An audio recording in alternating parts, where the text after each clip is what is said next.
मौला कायनात फरमाते जिस तौबा में 6 शराइत पाई जाएं वो सच्ची तौबा होती है। पहली शर्त गुनाहों पर नदामत, जो गुनाह की उस पर शर्मिंदगी। और दूसरा फरमाया जो फराइज अदा नहीं किए उनकी कज़ा करो।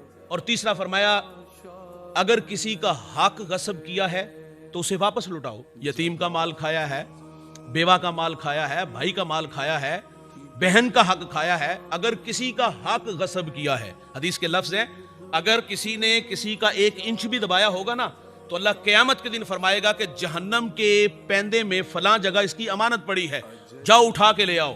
और जहन्नम की गहराई 70 साल जाते लगेंगे, 70 साल आते लगेंगे। वो अमानत उठाने के लिए जाएगा, वहां से उठा के वापस आएगा। जब करीब पहुंचेगा ना तो खुश होगा कि चलो अब जान छूट जाएगी, लेकिन दोस्त होगा क्या वो अमानत उसके हाथ से गिरेगी, दोबारा उसी जगह पर जहां से वो उठा के लाया है वहीं जा गिरेगी।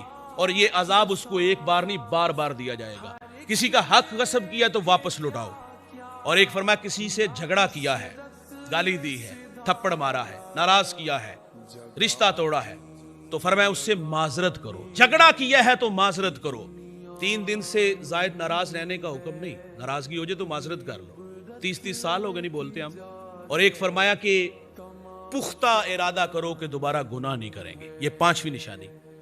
और 6ठी निशानी मौला कायनात फरमाते जिस तरह नफ्स को गुनाहों से फरबा किया है ना, तो फरमाया इसको अल्लाह की अतात में लगा दो, मेहनतों मुशक्कत में लगा।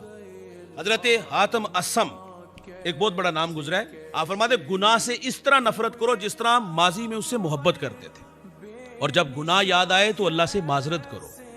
हमारे यहाँ के लोगों ने तो कुछ यादें संभाल के रखी हैं, और वो यादें जो काबिल बयान नहीं।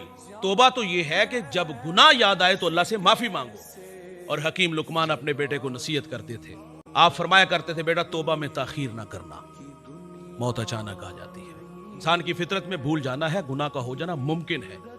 गुनाह हो तो फिर इतराना नहीं, गुनाह हो जाए तो माजरत करनी चाहिए। और जिंदगी का कोई भरोसा नहीं कब किस वक्त हम इस दुनिया से चले जाएं।